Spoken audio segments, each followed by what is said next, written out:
자, 우리 류종 기자와 함께 오늘 뉴스 하나하나 살펴볼까요? 네, 일단은 먼저 뉴욕 장부터 한번 좀 살펴보겠습니다. 한번 또 띄워주시면 좋겠는데요.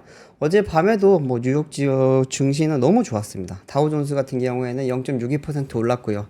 나스닥도 0.6% 올랐고 S&P 500도 0.4 그리고 이제 러셀도 지금 0.53% 올랐습니다. 다 올랐어요. 다 올랐는데 이제 왜 올랐는지가 사실 중요하잖아요. 어제 같은 경우에는 이제 뭐 노동부가 발표했던 주간 신규 실업보험 청구자 수가 이제 21만 8천 명으로 직전주 대비 4천 명이 감소를 했고요. 또 상무부가 발표했던 2분기 이제 계절 조정 기준 GDP 성장률 확정치도 전기 대비 이제 연율 3.0% 증가로 잠정치랑 동일하게 나왔습니다. 네. 이거는 1분기 확정치보다도 2배 정도 개선된 셈이기 때문에 어떻게 보면 미국은 지금 경기가 좋은 것 같습니다. 네. 그리고 뭐 무엇보다 아시겠지만 어젯밤에 마이크론이 큰일 쳤잖아요. 네. 한번 좀 종목별로 가져와 봤는데 좀 띄워주시면은 이제 반도체 쪽이 다 잘 나왔습니다. 반도체 쪽이 당연히 잘 나왔는데 제일 많이 오른 건 역시나 마이크론. 마이크론이 14.73% 이야. 올랐습니다. 혹시 갖고 계신 분 있나요? 마이크론. 네. 다들 그 생각했을 것 같아요. 마이크론 갖고 있을 바에 SK 하이닉스 갖고 있지. 뭐 이런 생각들 많이 하시지 않았을까. 아, 한데 하이닉스 어제 많이 올랐잖아요. 네. 한 그쵸. 10% 올랐으니까. 네. 마이크론이 이렇게 많이 오르다 보니까 여기 지금 보시면 엔비디아도 올랐고요. 뭐 다른 주식들도 지금 보면은 다 퀄컴도 2.6에 AMD도 3.38 뭐 다 올랐습니다. 예. 반도체 쪽이 이렇게 워낙 좋다 보니까 전체적으로 이제 S&P 500도 좋았고 나스닥도 다 좋았던 것 같습니다. 우리나라 주식도 오늘은 조금은 더 좋게 되겠네요. 네. 기대를 좀 해볼만. 네. 사실 보니까 어제도 그렇고 요즘 2차 전지 주들이 조금 분위기가 좋은 것 같아요. 그러니까요. 산업이랑은 조금 별개로 산업적으로는 사실 요즘은 약간 이제 그 바닥을 향해 갈 때 네. 원래 조금 더 안 좋아지잖아요. 네. 근데 이제 요즘 보면 이제 어제 여러 군데에서 발표도 났지만 뭐 LFP를 비롯해서 국내 배터리 업체들이 중단기적으로 조금 더 힘든 상황을 맞이할 수도 있다라고 하는 그런 전망들이 나왔거든요. 네. 사실 저는 약간 그 부분에 대해서 조금은 다른 생각을 갖고 있기는 합니다. 이게 우리가 이제 LFP를 이야기하는 가장 큰 이유는 저가 전기차 이런 네. 것 때문인데 우리 입장에서는 또 LFP 말고도 이제 미드니켈이라든지 로우니켈 쪽도 지금 준비를 충분히 하고 있고 또 LFP도 지금 중국이 먼저 해서 그랬던 건데 우리나라 업체들 같은 경우에는 뭐 이제 자원 재활용을 통해서 단가를 낮추는 방식으로 지금 하는 그 준비하는 방법도 지금 고려를 하고 있는 상황이란 네. 말이에요. 그렇기 때문에 섭불리 이제 뭐 우리가 늦었다고 해서 밀린다 이렇게까지 생각할 거 아닌 것 같고 또 뭐 어제 보니까 전문가들 중에 어떤 분들은 완성차 업체들이 한번 업체를 배터리 업체 선정을 하면 바꾸기가 쉽지 않다라고 네. 말을 했는데 그건 옛날이에요. 아. 요즘 잘 보시면 폭스바겐 그룹 같은 경우에는 LG 쓰다가 삼성 쓰다가 지금 CAT를 다 갈아탔단 말이에요. 근데 CAT 한 바퀴 돌려보고 또 안 좋으면 또 LG, 삼성, SK 또 돌아올 수도 있거든요. 이거는 예전처럼 어떻게 하나에 딱 구조가 짜져 있어서 거기 들어가기 어렵고 빠지기 쉽고 이런 게 아니고 이제는 언제든지 이제 업체들이 갈아 끼울 수 있듯이 지금 가져가는 게 배터리 쪽이다 보니까 그런 부분 조금 섣불리 판단을 했던 게 아닌가 싶기는 합니다. 네. 근데 이제 첫 번째 뉴스는 배터리 이야기랑 조금 연결을 시켜줄 수 있을 것 같은 게 네. 전기차가 그래도 어쨌든 요즘 좀 많이 안 좋긴 안 좋았잖아요. 네. 네. 그러다 보니까 SK온이 좀 많이 힘들어합니다. 아, 그 희망퇴직인가요? 뭐죠? 네. 어제 이제 사상 처음으로 이제 SK온이 희망퇴직을 시작을 했습니다. 그래요? 네. 네. SK온 같은 경우에는 사실은 신생 업체이기도 하고 또 이제 SK 이노베이션에 이제 속해 있을 때도 사실은 굉장히 그 이제 사업을 잘하는 사업부였거든요. 네. 근데 그랬던 이제 곳이 지금 이제 전기차 성장 둔화를 겪으면서 어제 희망퇴직 이야기가 나왔거든요. 사실 이제 어제 어제 새벽 그저께 밤부터 이제 약간 그 흔히 말하는 정보지 찌라시 같은 게 좀 돌랐는데 거기 내용을 봤을 때는 굉장히 좀 박한 내용이었어요. 네. 조건들이. 네. 그래서 설마 이게 진짜로 추진이 될까 했는데 어제 오전에 보니까 확실하게 이제 SK인 쪽에서 이제 희망퇴직 프로그램을 가동을 한다고 나왔습니다. 네. 정확한 정보를 좀 말씀드리면은 SK온 같은 경우에는 이번에 이제 희망퇴직 신청자를 지난해 11월 이전 입사자로 지금 한정을 했고요. 네. 또 이제 SK온은 희망퇴직 신청자에게 연봉의 50%와 단기 인센티브를 지급할 계획이라고 합니다. 연봉이 50%. 네, 뭐 좀 한 많이 이제 박하죠. 한 1억 받던 사람 그냥 5천만 원 이렇게 준다는 네. 거죠? 보통은 이제 뭐 나갈 때 보면 몇 년치 맞아요. 얹어주고 거기에다가 이제 위로금까지 얹어주는 그래? 게 대부분인데 반년쯤 약간 좀 유인은 안 될 것 같은데. 유인은 잘 안 되겠죠. 예. 네. 그리고 이제 또 그러다 보니까 구성원의 자기 개발을 위한 무급휴직도 좀 실시를 한다고 합니다. 또 이제 이번 프로그램을 통해서 학위 과정에 진학할 경우에는 2년간 학비의 50%를 지원을 하고 네. 또 직무와 관계가 있는 학위를 취득한 후 복직할 경우에는 나머지 50%까지 다 지원을 하겠다 이렇게 이야기를 했습니다.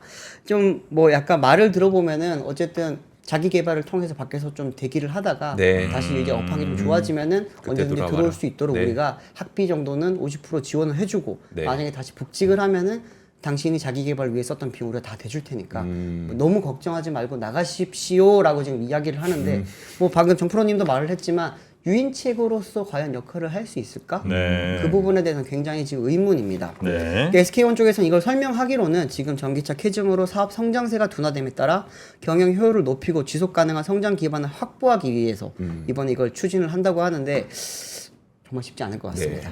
지금 뭐 경영 상황을 보면 사실 좀 좋지는 않아요. 실제로 지금 이제 2021년도 4분기까지는 이제 매출 1조 원을 기록을 했고 그리고 이제 2022년도에는 7조 6천억 원 23년도에는 12조 9천억 원 이렇게 폭발적으로 성장을 했습니다. 네. 그때 당시 당연히 뭐 전기차 산업 자체가 폭발적으로 성장할 당시였는데 직원이 많이 늘었어요. 그러다 보니까 직원이 1,500명에서 3,590명까지 늘었거든요. 네. 2배 넘게 늘었군요. 네, 2배 이상 늘었습니다.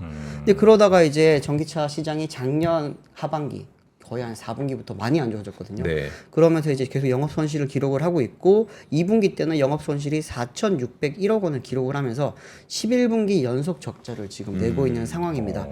그러다 보니까 지금 이제 손익분기점 달성을 하기 위해서는 결국에는 인건비를 네. 줄이는 게 가장 비용을 많이 줄일 수 있는 방법이다 보니까 이렇게 하는 것 같아요. 그런데 SK온 같은 경우에는 많이들 좀 예상을 했을 텐데 어제 SK텔레콤도 이번에 좀 텔레콤이요? 네, 텔레콤도 지금 좀 상황이 많이 안 좋아질 거를 우려를 해서 선제적으로 희망퇴직 프로그램을 조금은 확대 가동을 한다고 합니다. 네. 뭐 SK텔레콤은 많이들 아시겠지만 국내 1위 지금 통신사업자잖아요. 네. 그렇기 때문에 의아해하실 수가 있는데 원래 이제 넥스트 커리어라고 하는 프로그램을 원래 이제 상시 희망퇴직 프로그램이 있어요. 네. 2019년부터 이제 도입됐던 제도인데 이게 사실은 뭐 퇴직금 위로금은 5천만 원 주고 막 이렇게 하다 보니까 사람들이 많이 안 하다 보니까 이번에는 희망퇴직금을 3억 원까지 좀 올렸고요. 네. 이렇게 하면서 이제 사람들이 조금은 많이 들어오면서 좀 신청을 하면서 네. 이제 비용을 좀 절감할 수 있지 않겠냐라고 하는데 SK텔레콤이 사실 국내 대기업 중에서 거의 평균 연봉이 탑 3 안에 들어가는 굉장히 좀 연봉을 많이 주는 회사입니다. 네. 지금 현재 직원들의 평균 연봉이 1억 5,200만 원이래요. 이렇기 오. 때문에 사실은 안 하는 거죠, 사실. 네. 평균이 1억 5,200이에요? 네, 평균 연봉이 1억 5,200입니다. 뭐 예전에 이제 한창 잘 나갈 때는 인센티브 한창 5G 좀 네네. 많이 할 때 있잖아요. 5G? 아, 또 갑자기 네. 모르네. 그때는 이제 뭐 잘 될 때는 진짜 인센티브만 몇 천만 원씩 줬거든요. 이제 그러다 보니까 이제 그때는 뭐 굉장히 좋았는데 요즘은 좀 많이 안 좋대요. 그리고 또 6G에 대해서 지금 또 준비도 해야 되고 네. AI 관련해서 투자를 많이 해야 되다 보니까 SK텔레콤 쪽에서도 지금 이 부분을 좀 준비를 하기 위해서 선제적으로 희망퇴직 프로그램 좀 확대 가동을 한다고 합니다. 아니, 네, SK텔레콤이 뭐 혼자 그런 건 아니지만 네. 5G 한다고 해놓고 지금 5G 속도 나와요? 5G가 리얼 5G가 나오냐고 안 나오잖아. 다 그냥 저 약간 유사 5G로 지금 유사 5G. 여기 5G 뜨긴 떠. 근데 그게 맞아요. 네. 제대로 된 5G 그러니까 24GHz가 아니고 네. 그냥 4G에서 약간 더 빨라진 그걸로 지금 5G라고 계속 얘기하고 다니는 거 아니에요. 투자도 그만큼 안 해놓고 대신 요금제는 또 5G라고 다 비싸게 받아. 요즘은 새로 핸드폰 가입하려고 그러면 말들폰 아니고서 다 5G 요금제예요 또. 그렇죠. 그렇죠. 맞아요. 네. 네. 그렇게 돈을 저 땡겨갖고는 투자도 제대로 안 하면서 말이지. 그러니까 돈이 그렇게 남았겠죠. 그 투자 안 하니까 그 밑에 있는 5G 장비 업체들이 다 그렇게 안 된 거 아니야. 내가 눈물 좀 투자해- 닦으시고요. 아, 그 장비 때문에 그러셨군요. 눈물 좀 닦으세요. 아, 맞아요. 와 5G 장비죠. 나는 그 5G가 이렇게 안 될 줄 몰랐어요. 와. 근데 지금 이런 현상들이 사실은 지금 뭐 SK온 SK 그룹이 사실 요즘 좀 많이 좀 도드라지게 나오고 있기는 한데 네. 어제 돌았던 또 다른 정보지 보면 삼성전자도 있었어요. 이건 지금 확인이 안 되고 있긴 한데 거기 정보지에 따르면은 뭐 이제 희망퇴직금 막 3억 8천 정도 얹어주고 네. 여기에다가 이제 유급휴직까지 다 연결을 해줘서 최대한 많이 좀 직원들이 신청을 할 수 있게 그런 유인책들을 하겠다고 했는데 삼성전자 쪽에서는 이 부분에 대해서는 지금 확인이 안 되고 있기는 한데 네. 사실 2022년도 때 한번 희망퇴직 프로그램들 한번 삼성전자가 했습니다. 그리고 나서 지금 2년 만에 다시 가동을 이런 정보가 나온다는 거는 사실은 내부적인 검토가 있었다는 이야기거든요. 네. 좀 많이 안 좋지 않나라는 생각이 들고 LG화학 같은 경우에도 지금 이미 희망퇴직을 시작을 했고요. 많이들 아시겠지만 은행권은 매년 네. 하고 있거든요. 네. 근데 은행권이 지금 희망퇴직자들이 잘 안 들어온대요. 희망퇴직 신청을 안 한다고요? 신청을 안 한대요. 네. 어제 이제 제가 찾아보다가 서울경제에서 좀 정리를 하나 한 게 있어서 가져와 봤는데 이제 희망퇴직을 많이 좀 받기 위해서 계속 이제 유인책을 놓고 있지만 4대 은행의 희망퇴직자가 계속 줄고 있다고 합니다. 이 작년에는 1996명이었는데 올해는 1493명으로 한 500명 가량 지금 줄어든 상태죠. 네. 그만큼 신청을 안 한다는 건데 왜 안 하느냐? 뭐 조건이 안 좋아서 아닙니다. 여기는 퇴직하면 한 5억, 10억 이렇게 줍니다. 네. 네. 그래요? 네. 엄청나게 많이 줘요. 왜냐면 여기 워낙 고연봉자들이기 때문에 이분들을 내보내려고 하면 몇 년치 연봉에다가 위로금 다 엮고 하면은 네. 최소가 5억이에요. 네. 그러다 보니까 이제 좀 많이들 신청하지 않을까라고 생각을 했는데 그렇지 않대요. 왜냐하니까 요즘 워낙 밖에 경기가 안 좋다라는 거를 사람들이 다들 다 알고 알기 있죠. 시작했습니다. 네. 예전에는 이제 내가 회사에서 이렇게 서름 당할 바에 음. 퇴직금 갖고 나가서 치킨집 차리고 커피숍 차리고 내 사업을 하겠다 막 이런 게 많았는데 네. 요즘은 워낙 자영업자들이 안 좋다 이제 뭐 창업자들이 안 좋다 이런 이야기들이 좀 많이 나오다 보니까 버틸 수 있을 때까지 버티는 게 답이다라는 게 직장인들 사이에서는 약간 좀 공식 룰처럼 지금 이렇게 돌아다니고 있다고 하더라고요. 네. 그러다 보니까 이제 각 기업들마다 HR 쪽 담당자들도 되게 고민이 많대요. 이거를 어떻게든지 직원들을 가장 좀 기분 좋게 내보낼 수 있는 방법을 좀 찾아야 되는데. 네. 네. 기분 좋게 나가. 돈을 많이 줘야 기분 좋게 나갈 거 아닙니까? 네. 근데 이제 지금 아무리 지금 많은 돈을 그렇게 이야기를 하더라도 사람들이 신청을 안 하다 보니까 또 다른 유인책이 어떤 게 있을까 하는 게 지금 HR 담당자들이 굉장히 그 고민이라고 은행이랑 합니다. 방금 말씀하셨던 SK텔레콤 둘 다 듣고 나니까 SK온이 얼마나 좀 박하게 좀 책정했는지를 알 수가 있네요. 사실 근데 그렇죠. SK온의 경우에는 재무 구조를 빨리 개선시켜서 그 이 시기를 버텨나가야 되는 책무를 안고 있는데 네. 그게 가장 큰 지금 포인트라는 얘기시죠? 그렇습니다. 지금 뭐 어쨌든 비용 절감이 가장 첫 번째 선결 과제예요, 지금. 네. 그렇기 때문에 SK온 입장에서는 지금 잠깐 버티면 될 수 있을 것 같아요. 네. 지금 아시겠지만 최근에 이제 현대차 미국 공장에 지금 공급 계약도 이야기가 네. 나왔고요. 또 이제 포드 쪽에서도 다시 우리가 조금 다시 만들어 볼 테니까 공급량을 너무 줄이지는 말아달라고 하는 요청도 있었고요. 그런 의미들이 하나둘씩 나오고 있고 또 이제 중국 배터리에 대해서 지금 유럽 시장에서 약간의 조금은 규제도 지금 들어갈 수도 있지만 업체들 사이에서 중국 배터리 썼을 때 생각보다 원가 절감 효과가 그렇게 크지 않은 것 같은데라고 하는 그런 이야기들이 슬슬 나오고 네. 있다고 합니다. 이게 여기에는 이제 처음에 도입할 때 쉽게 말하면은 제작할 때 들어가는 단가는 낮은데 네. AS라든지 서비스라든지 추가적으로 들어가는 비용이 생각보다 많대요. 네. 그리고 이제 뭐 우리나라에서도 발생했지만 화재 사건에 대한 리스크에 대해서 지금 감안을 하고 이런 걸 준비를 하다 보니까 생각보다 중국 배터리에 대한 그런 이제 원가 절감 효과가 많이 크지는 않은 것 같은데라고 하는 이야기들이 네. 지금 업체들 사이에서 하나둘씩 나오고 있다고 합니다. 이 희망퇴직 이것도 한번 우리가 고려해봐야 될 거는 있는 게 네. 네네. 예를 들어 우리나라 안에서만 기업들이 다 경쟁하고 이러면 사실 뭐 여기서 나와서 또 여기서 가고 뭐 이렇게 괜찮을 것 같은데 희망퇴직이라는 게 결국 본인이 희망해서 나가는 거잖아요. 네. 근데 진짜 좀 능력 있고 막 실력 있어서 어디 가도 잘 될 수 있는 사람 같으면 당연히 나가겠지. 나갈 수도 있겠지. 그 네. 용기가 생기겠죠. 왜냐면 난 뭐 스카우트 얼마든 당할 수 있고. 네. 근데 회사에서는 좀 나가줬으면 하는 사람들은 어떻게든 그 끈을 부여잡고 안 나가고 있고 나가면 안 되는 사람인데 희망퇴직으로 나가고 이러면 이제 결국 다른 뭐 글로벌 기업들이랑 막 경쟁할 때 이 인재들 이게 가능하겠냐는 거예요. 난 그래서 이게 희망퇴직이라는 게 네.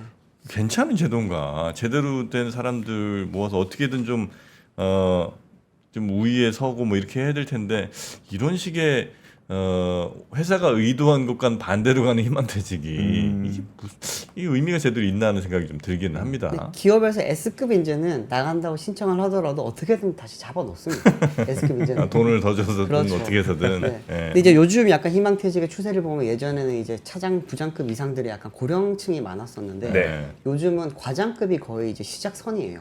쉽게 말하면 한 10년 차, 11년 차 요 정도부터 이제 나가는 것에 대해서 지금 걸어놓는단 말이죠. 네. 근데 기업들이 항상 이야기할 때 인재를 한 명 키울 때 들어가는 돈은 그들이 받아간 연봉의 3배에서 네. 5배 정도 투입을 한다고 하거든요. 근데 그럼에도 불구하고 과장급 정도 됐으면 이제 한창 일할 때예요. 그렇죠. 과장, 차장 때. 네. 근데 이제 그 사람들까지도 지금 이렇게 희망퇴직 대상자로 넣는다는 거는 지금 기업 상황이 정말로 안 좋다는 겁니다.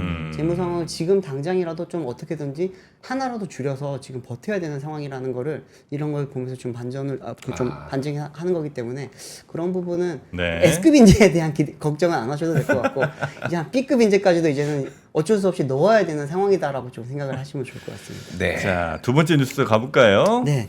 두 번째 뉴스는 정말 어제 좀 제가 보면서 야, 우리나라 정말 힘들긴 힘들구나. 네. 더 힘들어질 수도 있겠다라고 했던 뉴스인데 세수가 지금 2년 연속 지금 펑크가 났습니다. 이제 쉽게 말하면 뭐 예상했던 것보다 덜 거쳤다라는 네. 이야기인데 이것도 이제 연합뉴스에서 좀 잘 정리한 표가 있어서 가져왔습니다. 한번 보면서 말씀드릴게요. 2023년도 때도 이제 보면은 펑크 났었다고 이야기가 많았잖아요.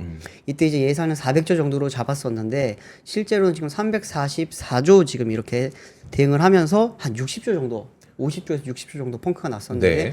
현재 우리 올해 같은 경우에도 지금 보시면은 약 한 30조 원 가량, 정확히는 29조 6천억 원 정도 지금은 세수 예산이 조금은 줄어들 걸로 지금 이야기가 나왔습니다. 보면서 이제 지난해 같은 경우에는 사실 뭐 경기 부진의 여파로서 지금 올해 세수 펑크에 지금 사실은 직접적인 영향을 미쳤다고 볼 수 있는데 작년 삼성전자 아시겠지만 뭐 네. 52년 만에 적자 내면서 네. 법인세 안 냈잖아요. 근데 이제 이런 것 때문에 지금 14조 5천억 원 정도 지금 줄어들었습니다. 여기 보시면은 두 번째 칸 여기가 이제 법인세 구간인데 이제 77.7조 정도로 지금 예상을 했지만 63조 정도 이렇게 지금 거치면서 14.5조 정도 지금 이렇게 펑크가 났 상황이라고 보시면 되겠습니다. 소득세 같은 경우에도 지금 보면은 많이 줄었는데 한 8조 4조 원 8조 4천억 원 정도 네, 좀 이렇게 줄었다고 보실 수가 있을 것 같습니다.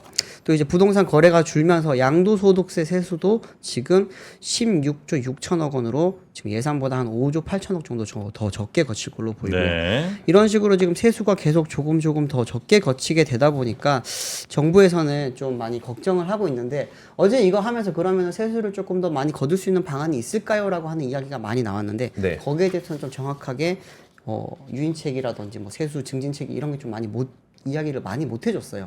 그러다 보니까 조금 더 많이 걱정이 됐던 건데 사실 법인세가 가장 크죠. 법인세 같은 경우는 그렇죠. 기업들이 많이 안 좋다 보니까 이제 지금 덜 거치게 되는 거고 이게 예상했던 것보다 덜 거치게 되면 내년에도 또 계속해서 악순환으로 지금 갈 수밖에 없는 상황이거든요. 네. 네. 하나 기대를 하자면은 그래도 반도체 시황이 올해 조금 좋아지고 있다 보니까 내년에 이제 삼성전자라든지 하이닉스 같은 이런 곳에서는 좀 법인세가 많이 늘 수도 있지 않겠냐 이렇게 지금 예상을 하고 있습니다. 그러다 보니까 국세청에서는 좀 법인세를 미리 좀 내면 어떻겠냐. 우리가 올해 법인세가 좀 많이 덜 거치고 있으니까 네. 이제 중간 연합이라고 하는 게 있거든요. 네. 이거에 대해서 좀 이야기를 했더니 실제로 지금 걷어진 거는 20조 1천억 원 정도밖에 못 걷었다고 합니다.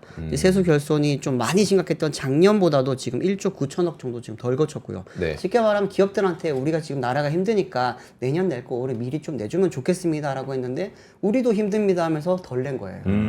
이게 정부가 기대했던 것보다 좀 많이 못 낸 거고요. 네. 또 이제 작년에 흑자를 냈던 기업들은 지금 법인세 쇼크가 심각했던 작년치 법인세를 절반은 지금 8월 달에 납부한테 그친 걸로 지금 볼 수가 있고요.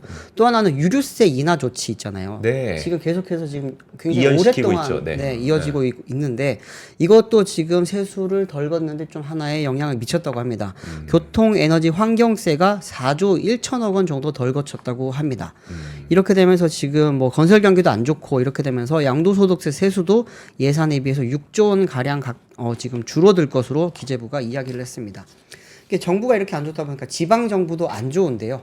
지방 정부 같은 경우에도 이제 소득세와 법인세 여파로 한 40%를 차지하는 지방 정부의 이런 세수도 12조 원 가량 줄어들 걸로 지금 네. 이야기가 나오고 있다고 합니다.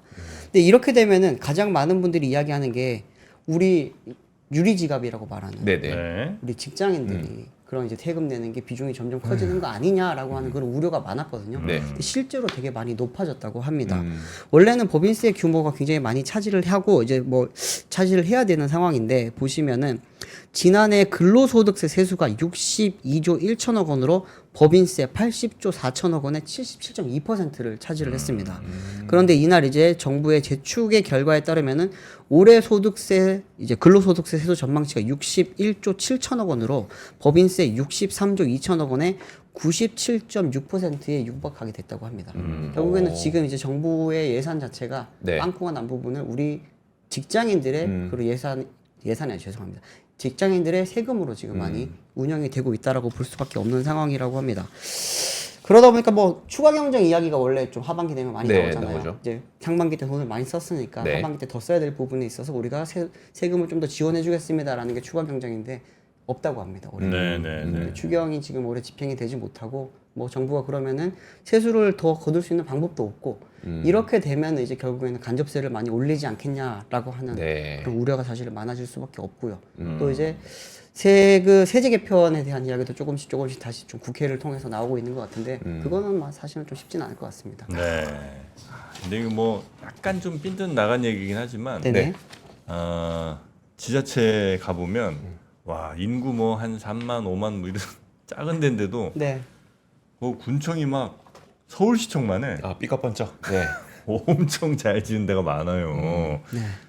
그 공간을 다 채우지를 못했네. 뭐 어디라고 특정은 안 하겠습니다만 가보면 비어 있는 공간이 무슨 저 어디 상가 건물 새로 하나 지었는데 1층 이렇게 다 이렇게 지식산업센터 이런 데처럼. 그런 데처럼 무슨 군청인데 가니까 겨우 뭐 2층에 있는 그 저 군수 그 방이 막 한 60평 되고 네. 나머지는 빈 방들이 너무 많아요.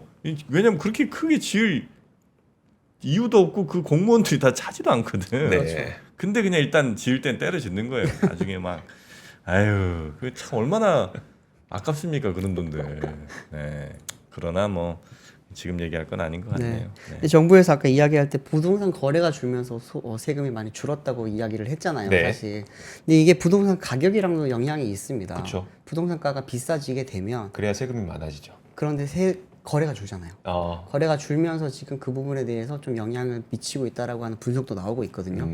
근데 어제 서울 이제 아파트 가격 발표를 보니까 네. 이게 어느 정도 이제는 꺾일 때가 오지 않았나라고 하는 그런 분위기가 조금은 감지가 되고 있습니다. 바로 세 번째 뉴스 보시면은 네. 서울 아파트 매매 가격이 6주 연속 상승폭이 축소가 됐다고 나왔습니다. 네. 어제 이제 한국부동산에서 발표했던 9월 넷째 주 아파트 가격 동향에 따르면은 서울 아파트 매매 가격 지수는 전주보다 0.12% 오르면서 27주 연속 상승세를 이어갔습니다. 상승세는 계속 이어가요. 네. 그런데 상승폭이 6주 연속 줄었다고 말씀을 드릴 수 있을 것 같습니다. 보면 이제 8월 둘째 주 때 0.32% 오르면서 5년 11개월 만에 최고 상승률을 찍었거든요. 네. 그리고 나서 이제 0.28%, 0.26%, 0.21%, 0.16%, 0.12% 등으로 계속해서 지금 줄어든 상황입니다. 여기 보시면은 지금 위에 하늘색이 전주고요. 파란색, 짙은 파란색이 이번 주 지금 상승률입니다. 보시면 상승폭이 좀 줄었죠. 네. 그리고 이제 다른 지역들 같은 경우에 보면 경기도도 조금 폭이 줄었고 인천도 줄었고요. 부산은 동일했고 대구가 의외로 조금 올랐습니다. 여전히 마이너스지만 네. 하락폭이 좀 줄었습니다. 네, 하락폭이 줄었다고 보시면 될 것 같아요. 이 보시면 이제 이렇게 뭐 다른 지역들도 대부분이 아직까지는 상승세를 기록을 하고는 있지만 어느 정도 이제는 바닥을 찾아가는 거 아니겠느냐라고 하는 이야기들이 조금 많이 나오고 있습니다. 서울 같은 경우에는 이제 구별로 보셨을 때 서초구 이제 여기 보면 0.23% 오르면서 가장 많이 올랐고요. 또 이제 개포, 압구정동 재건축 추진단지 위주로 오른 강남구가 0.21% 오르면서 그 뒤를 이었습니다. 또 용산구 그리고 이제 광진구 여기도 0.19% 올랐고요. 근데 이제 뭐 다른 경기 지역 같은 경우도 많이 올랐지만 이제 점점 상승폭이 줄면서 이제는 흔히 말하는 이제 뭐 대출 규제 효과가 네. 조금은 나타나고 있지 않겠냐라고 지금 설명들을 합니다. 그런데 뭐 부동산 시장에서 이야기하기로는 스트레스 DSR 제도가 직접적으로 영향을 미치고 있는지 아직 잘 모르겠다라고 하는 이야기는 나오고 있습니다. 네. 네, 스트레스 DSR 2단계 같은 경우에는 결국에는 대출 총 받을 수 있는 양 자체를 줄여버린 네, 거거든요. 그랬죠. 그런데 이제 뭐 매매가 요즘 확실히 매수 자체 매매 거래가 많지 않다 보니까 그 부분에 대해서 지금 영향을 주고 있다 안 주고 있다라는 거를 조금은 보기는 어려울 것 같다고는 하고 오히려 반대로 전세 시장에서 네. 직접적인 타격을 좀 많이 보고 있다고 합니다. 아예 그냥 잠궈버린 그런 이제 은행들이 좀 은행들이 있죠. 많거든요. 네. 그러다 보니까 이제 좀 많이 영향을 받고 있는데 실제로 전세 가격도 조금은 내려가는 걸로 내려간다기보다는 안정세를 찾아가는 걸로 보입니다. 그래요? 이것도 같이 한번 보시면은 이제 서울 같은 경우에 이제 지난주 아파트 전세 가격 상승률이 0.10%를 기록을 하면서 지난주보다 조금 내려왔습니다. 경기 같은 경우에 동의를 했고 인천도 동의를 했는데 서울이 먼저 이렇게 빠지게 되면은 전국적으로 계속 여파를 주면서 네. 점점 안정권을 찾아갈 확률이 높다고 합니다. 이렇게 되면 이제 전세 가격이 조금 안정세를 찾아가게 되면 사실은 갭 투자를 하는 분들이 투자 매력이 조금 떨어지게 되거든요. 네. 그러면 이제 아파트 가격도 같이 조금 빠질 수가 있습니다. 갭 투자라는 게 결국에는 매매가와 전세가의 그 사이 갭을 가지고 투자를 하는 거잖아요. 네. 이 갭이 벌어지게 되면은 투자를 안 해요. 그러면 매매가도 조금 떨어지고 다시 또 전세가가 빠지게 되면 매매가 떨어지는 그런 형식으로 점점 안정세를 찾아가는 건데 지금 이제 그 시작할 단계에 좀 오지 않았냐라고 하는 그런 의견들이 좀 많이 나오고 있습니다. 네. 근데 뭐 대출 규제 이야기하면은 다들 궁금해하시는 게 올림픽 파크 포레온이잖아요. 네. 거기가 지금 어떻게 되고 있나 싶어서 제가 찾아봤는데 기사들을 보면서 되게 좀 의아했습니다. 여기 이쪽에서는 둔총주공 살리기 없나요? 높아진 대출 문턱 입주 코앞은 뭐 수분양자 발동동 막 이런 기사가 있는 반면에 바로 밑에 기사를 보시면은 물량 폭탄에 집값 내릴 줄 알았는데 입주장 공식마저 깨졌다. 이렇게 하면서 이제 뭐 정반대 뉴스네요. 네, 헬리오시티 때는 그때 많이 빠졌는데 실제로 지금 둔촌주공은 많이 안 빠지고 있다. 뭐 오히려 지금 그 분양가 대비 10억 원 정도의 프리미엄이 계속 유지가 되고 있다. 네. 뭐 이런 이야기들이 계속 나오고 있으면 바로 밑에 보면 또 이제 대출 안 나와요 발동동. 지금 왔다 갔다 하는 거예요. 이게 저희가 이제 이런 걸 보면서 저도 이제 취재를 할 때 아 이거는 한 군데만 해서는 안 되겠구나. 여기저기 막 많이 알아보니까 부동산마다 하는 말이 다 다르더라고요. 근데 이제 숫자로서 지금 딱 팩트로 나타나 있는 거는 실제로 그 전세 가격이 조금은 많이 떨어지긴 했습니다. 네, 네. 원래 이제 둔촌주공 같은 경우에는 한 8억에서 한 14억, 15억 정도의 국민 평수, 네네. 이제 전용 84 기준으로 봤을 때 전세 가격이 한 호가가 올라 있는 게 8억에서 한 14억, 15억 정도 됐거든요. 네. 근데 지금 보면은 6억 9천에서 13억입니다. 보면은 한 1억 조금 넘게 조금 빠진 상황이에요. 이거 같은 경우에는 결국에는 이제 그 조건부 전세 대출을 지금 막아놓은 게 어느 정도 효과를 보고 있다라고 볼 수 있지 않을까 싶은 생각이 네. 듭니다. 네. 알겠습니다. 자, 이렇게 뉴스 3은 뭐 부동산 소식까지 해서 정리를 하고요. 유종훈 기자 이번 한 주 뭐 이런저런 코너에서 고생 많으셨고 네. 네. 다음 주에 또 뵐까요? 네. 네, 고맙습니다. 감사합니다. 네. 박근영, 이선영, 차경인, 염승환 투자 마스터들의 세심한 케어로 건강한 투자 습관을 만드세요. 3프로 멤버십 3프로 앱에서 확인하세요.